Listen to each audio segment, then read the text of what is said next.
Olá a todos, bem-vindos ao Arte Matemática, eu sou o Nicolas e nesse mais novo vídeo da nossa série de forças eu vou explicar para vocês uma força que eu encontro todos os dias em meus estudos de aeronáutica, ok? E é uma força que é comum no nosso dia a dia, só que a gente gosta de negligenciar ela porque ela é complicada de expressar, que é a força de arrasto, ok? Então nesse vídeo eu vou explicar o que é a força de arrasto, eu vou explicar o que é velocidade terminal, a gente vai fazer um pequeno exercício no final com uma gota de água, ok? E, então eu espero que vocês gostem. É um vídeo para iniciar a noção de força de arrasto. Então, para você que veio e já tem uma noção, um embasamento bem forte de força de arrasto e espera ter demonstrações complicadas, infelizmente esse vídeo não é para você. Eu vou realmente iniciar a noção de força de arrasto. Então, tudo que é coeficiente de arrasto, eles vão ser. Eu vou dar, tá? Eu não vou explicar como eles são encontrados, eu não vou aplicar nenhuma fórmula complicada. Ok? Para você que não conhece o que é força de arrasto, bem-vindo. Ok? Esse vídeo é feito para você. Então, a gente supõe, por exemplo, que você joga uma bola para cima, né? E você sabe que se você joga a bola para cima, vocês estão na terra, a bola tem a tendência a cair de novo. Agora, se você jogar reto ou longe, pouco importa, mas ela vai cair de novo, ok? No meu vídeo de queda livre, então no meu vídeo de movimento, eu fiz um cálculo para saber e estudar, né, como é que funciona essa movimentação de uma bola em queda livre, né? Ou seja, é uma bola que está jogada no alto e ela cai. E naquele vídeo eu falei que a gente negligencia alguma força que chama força de arrasto, ok? Então, o que seria a força de arrasto? É, todo corpo que se move dentro de um fluido, ele vai receber uma força contrária. Então, temos aqui uma bola que se movimenta, né? Se ela está dentro de um fluido, ok? Vamos ter a força do fluido que vai contradizer o movimento da bola, ok? Ela vai diminuir a velocidade da bola. Por que eu estou falando de um fluido? Porque o ar é considerado um fluido. No caso, o ar é um fluido por definição. Então, tudo que você jogar bem para cima, né, quanto maior a área desse objeto, maior vai ser a força de arrasto. Eu vou explicar matematicamente por que isso é verdade. Então, eles têm a tendência a cair mais lentamente ou mais rápido. Pouco importa. Ok? Então, tudo que vocês viram no ensino médio ou no ensino fundamental de queda livre é verdade quando a gente negligencia a força de arrasto, ok? Dependendo de como um objeto é desenhado, então, por exemplo, um cubo de metal maciço, por exemplo, ele talvez vai cair mais rápido que uma tábua de metal maciço, ok? Mesmo, talvez que eles tenham o mesmo peso, vocês percebem que aqui a área vai ser bem maior do que do cubo. Então, vocês intuitivamente falam, vai ter mais arrasto nessa área aqui, né? Porque é uma tábua, né? Então, mesmo que ela seja talvez ao olho nu mais leve do que o cubo, ela talvez vai cair menos rápido do que o cubo, ok? Então, essa é a noção de força de arrasto. A gente está no ar é um fluido, então a gente estuda a força de arrasto, ok? Nesse vídeo eu vou realmente explicar para corpos maciços, ok? Não corpos aerodinâmicos, por exemplo, se vocês...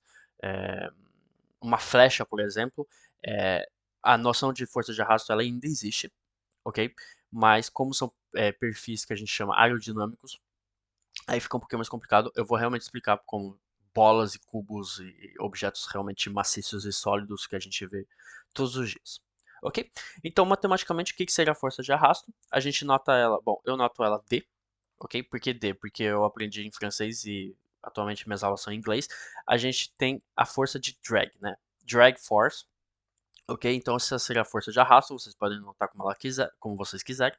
Vocês podem notar FA, por exemplo. Né? Então, temos D, que é igual a 1 sobre 2 vezes C, ok? Já vou explicar o que é C, vezes Rho, então a letra grega Rho, vezes A, vezes V ao quadrado. Ok? Vou explicar tudo isso para vocês. Primeiramente, de onde que sai essa equação? Tá? Ela vem de muitos estudos experimentais.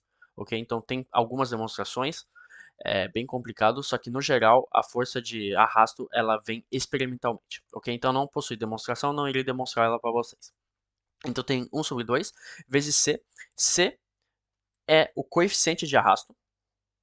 Então, F, né, o coeficiente de arrasto, ok? Ele tem valores, vamos dizer, gerais. Obviamente eles não são muito grandes, então ele, no nosso caso aqui com a bola, ele pode ir de 0,4 a 1, mais ou menos, ok? Então ele realmente é um coeficiente experimental. Rho é a massa volúmica, né? A massa volúmica, então, quilogramas por metros cúbicos, então vai ser uma massa sobre um volume, ok? A gente nota Rho. A é a área, e isso daqui é muito importante. Então, por exemplo, se temos a nossa bola, ela está caindo para baixo, a área que a gente bota no cálculo de coeficiente de arrasto é a área que toma o arrasto, ok? Então, se vocês pensam numa bola, a área que vai tomar o arrasto é a área que é perpendicular ao movimento. Então, vai ser essa área daqui, ok? Então, vocês percebem que se vocês projetarem essa bola num plano, né, que é perpendicular ao movimento, vocês vão ter um círculo. Bom, como é uma bola, vocês sempre vão ter um círculo, mas vocês vão ter o círculo de dentro, né? Por exemplo, se fosse é, que uma forma mais complicada, por exemplo, então uma forma mais ou menos assim, obviamente em 3D, ia ser uma seção assim, né? Seria mais ou menos isso daqui, ok? Então, como o nosso objeto que a gente vai estudar é uma esfera, é mais simples, porque a gente sabe que é um círculo, mas vocês têm que tomar cuidado que a área é a área de contato com o ar, ok? Então é a área que se opõe ao arrasto, então a área que está perpendicular ao arrasto, ok? E V é a velocidade, beleza? Então, suponhamos que a nossa bola está caindo, eu botei um referencial x e y para vocês, né? Se a gente aplicar a segunda lei de Newton, o que que acontece? Vamos ter o quê? Vamos ter a nossa força de gravidade, né? Que a bola está submetida, então nosso Fg aqui. E eu falei que vocês estão na Terra, então no ar, então vamos ter uma força de arrasto, que a gente não vai mais negligenciar, que vai opor esse movimento. Então vamos ter uma força de arrasto que vai ser direcionada para cima, ok? Vamos ter um D direcionado para cima que opõe o movimento da gravidade. Ok? Então, se a gente aplicar a segunda lei de Newton em projeção a y, vamos ter D menos Fg, que é igual a massa vezes a aceleração em y. Bom, eu vou falar só aceleração. Ok?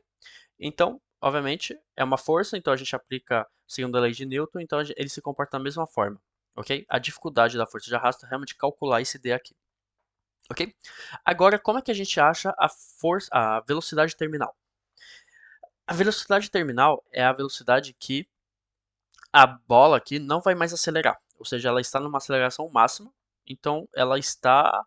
é, quando eu falo uma aceleração máxima, ela não pode mais acelerar mais. Então, não temos mais uma diferença de velocidade. Então, a aceleração no geral é nula. Ok? Então, a velocidade realmente é terminal, né, e porta bem o seu nome.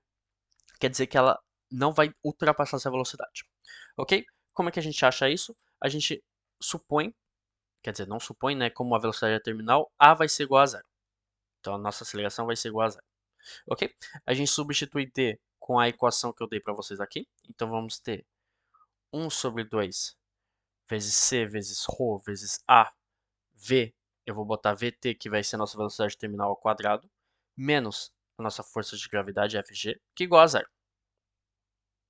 Ok? Então agora a gente só vai isolar vt, vamos ter vt, que é igual a raiz de 2 vezes Fg sobre C, Rho, A. Ok? Então a gente só isola VT. Simples assim. O que vocês têm que entender é que, como a velocidade terminal, a aceleração vai ser nula. Né? A aceleração sendo nula, a gente tem um segundo a lei de Newton que fica simples, então a gente só isola VT. Então essa daqui é a expressão da velocidade terminal. Ok? Então agora a gente vai resolver um pequeno exercício com uma gota d'água, né, para vocês entenderem como é que a gente calcula uma velocidade terminal. Ok, então agora vamos fazer um pequeno cálculo de velocidade terminal para terminar o vídeo. Então a gente supõe uma gota d'água, então uma gota de chuva, por exemplo. Obviamente a gente vai supor que ela é esférica, né? Porque é o formato da gota de chuva. Perdão, minha voz está falhando.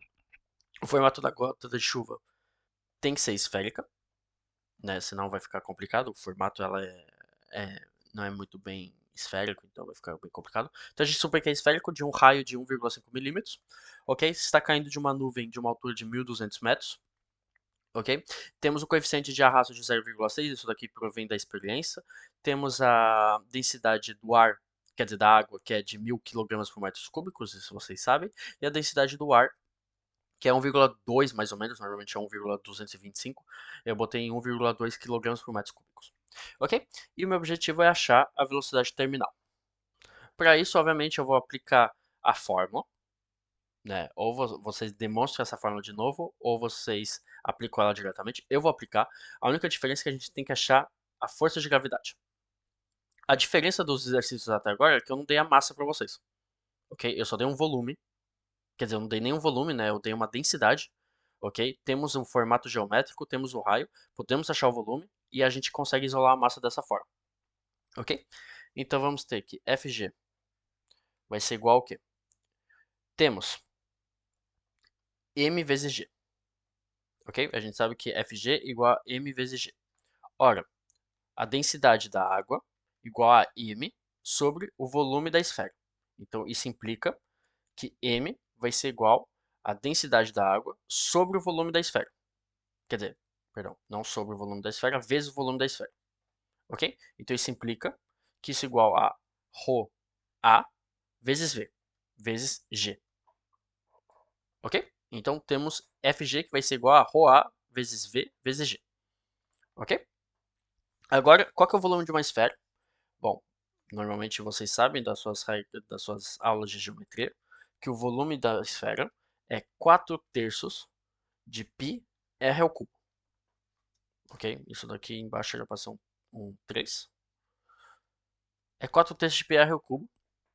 Tá? Caso vocês não saibam, revejam suas aulas de geometria.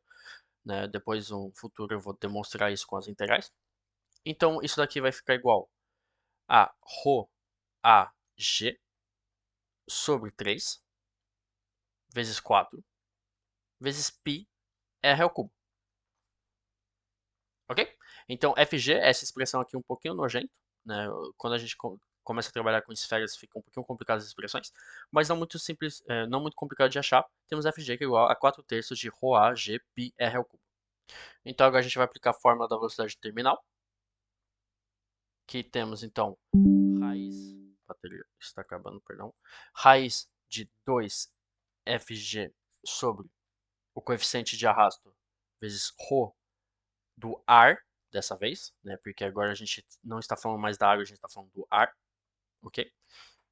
Vezes a área, ok? Então isso vai ficar 2 vezes, então 4/3 de ρAg πr ao cubo. Então isso daqui eu já vou simplificar um pouquinho para vocês, vai ficar 8 π r ao cubo ρ da água vezes g sobre 3 vezes o coeficiente de arrasto vezes ρ do ar, ok? E a área? Qual que é a área que está em contato? Né? Então, lembre-se, a área que está em contato, então aqui está perpendicular ao movimento é essa daqui. Isso daqui é um disco, então a área é πr ao quadrado. Então vai ficar πr ao quadrado. Ok? Então isso daqui depois da simplificação vai ficar 8r ρ da água vezes g sobre 3c ρ do ar. Isso daqui era para ser ρ do ar. Ok? Então, essa daqui é a nossa expressão. Eu vou dizer simplificada, não parece nada de simplificado, mas essa daqui é a nossa velocidade terminal. Beleza? Então, agora depois da aplicação numérica, porque a gente tem R, a gente tem ρ, a gente tem G, a gente tem C, a gente tem ρ do ar, isso daqui vai ser igual a mais ou menos 7,4 metros por segundo. Obviamente é uma velocidade, então vai dar em metros por segundo. Então isso daqui é mais ou menos igual a 27 quilômetros por hora. Ok?